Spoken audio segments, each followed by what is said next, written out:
I like that, huh? Looks good.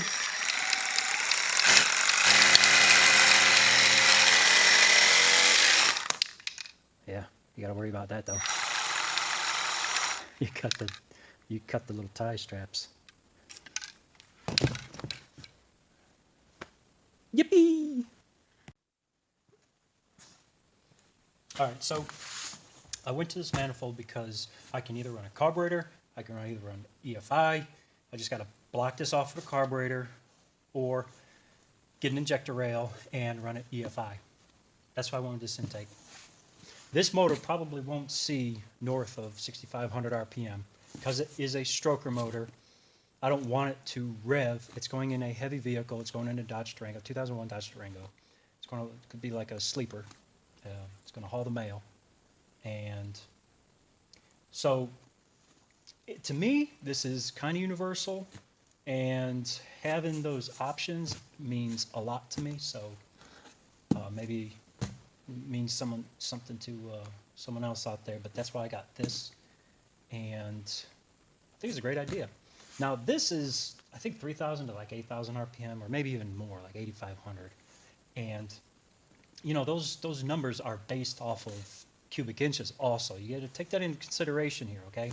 It's not going to shift the window, the RPM window, a lot, but it's going to make a little bit of difference. So hopefully this intake will come on about 500, maybe 1,000 RPM sooner.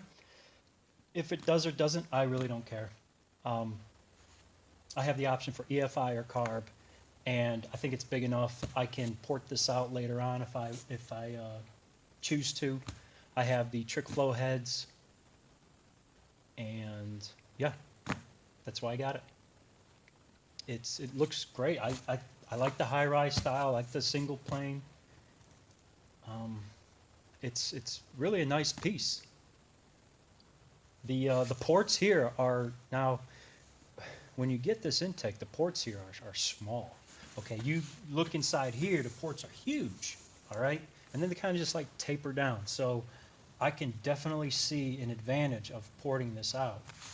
But like I said, I'm not gonna port it yet. I wanna match it up to the head, make sure it flows smooth, and just go from there.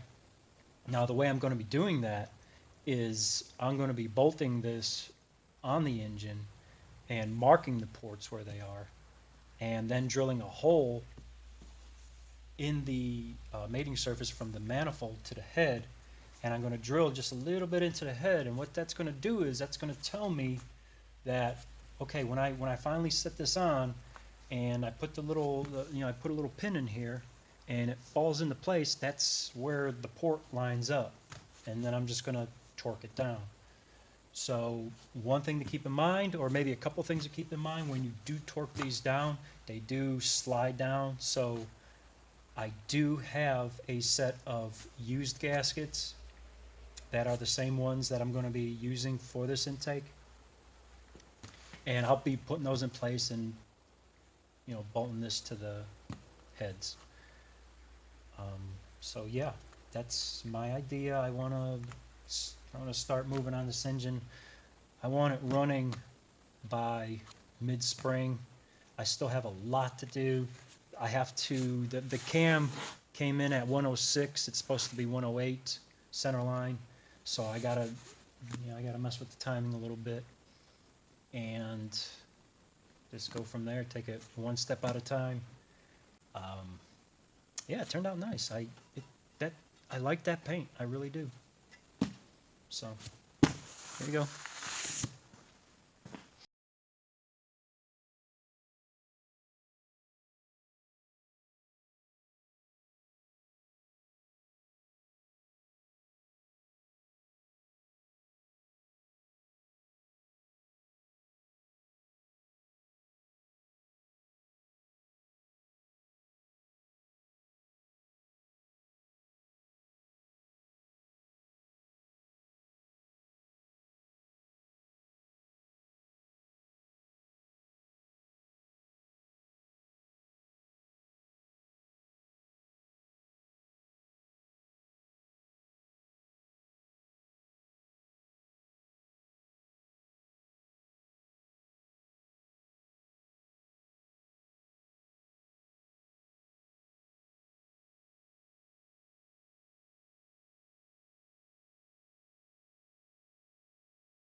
All right, so um,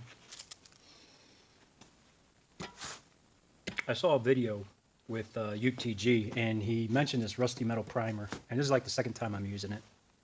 And so what I did this time was I got a hot plate, and I heated up the intake. I let it sit there for about a half an hour, and after it, it sat there and, got it up to temperature, and you don't want to get it too hot, of course, but I had it on medium, and I think the intake was reading like 210 degrees, and I turned it down, and I let it sit for about 10 minutes, and then it just started painting it. And by the time, I started here and I got to over here, this area was dry. But I decided to paint that. Well, I haven't really made up my decision. I'm going to try it silver. I'm going to try it the same color as the engine, or I'm just going to grind it off, paint it flat black, and that's that.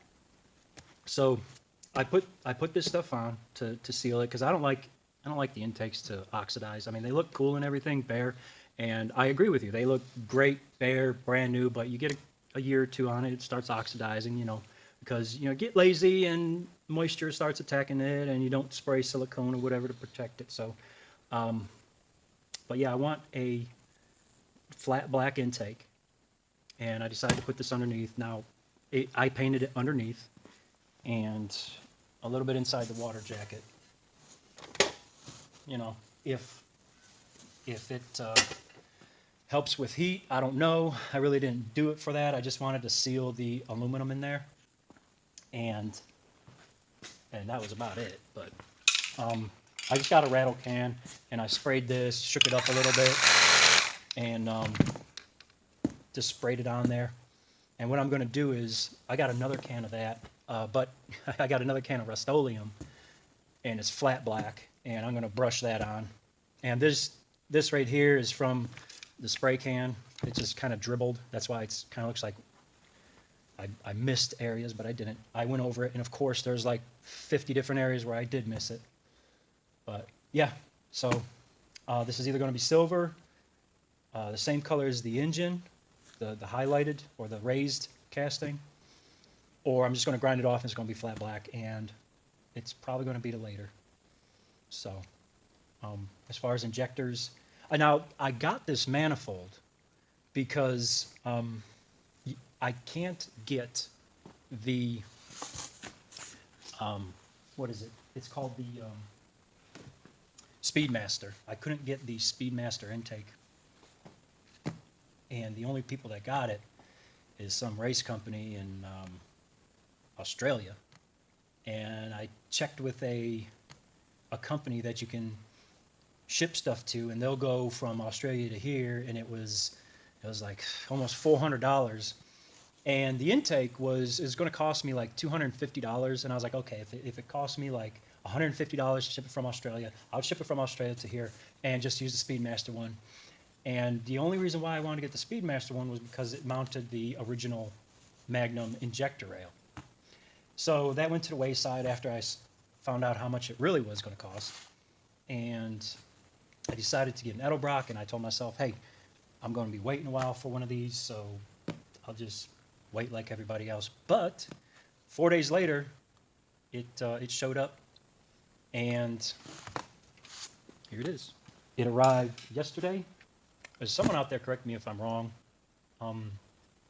I believe, and I have come to believe, that if you have a throttle body, no fuel, all right, there's no fuel actually traveling through the intake except for, this area. It takes that RPM range, it kind of throws it away. I mean, I know the runners are short, and you got to pulse through the intake, but you don't have the fuel and the air tumbling down the intake. I don't know, maybe someone can shed some light on that for me, but I believe that that kind of goes away. Obviously, it plays some role, but I'm going to see with this intake. And plus, I'm going to a bigger cubic inch. It's going on a 408 based on a 360 Magnum block. And I also believe that you put a 3000, I think this is like 7500 or 8000, I don't know, I forget. That actually brings down the RPM band. So, of course, if you put it on a 318, it's going to want to, you're going to want to, 3500, 4000 RPM before it actually starts getting in the power range. But if you put on like a 360, a what is that other one, a 405 or whatever, 408 and 410, I forget what the standard bore stroker engine is. I think it's like 406 or something like that, or 47. But anyways, it's going to bring that window, that RPM window, down some. So, I don't know. And that's where I'm at. I will be taking my flat scraper and scraping the rest of this, and whatever is left, I'm just going to leave it. Yeah, so here it is. I'm going to be painting it flat black, and I'll probably take a picture, and I don't know, maybe I'll take another video. But yeah, to be continued.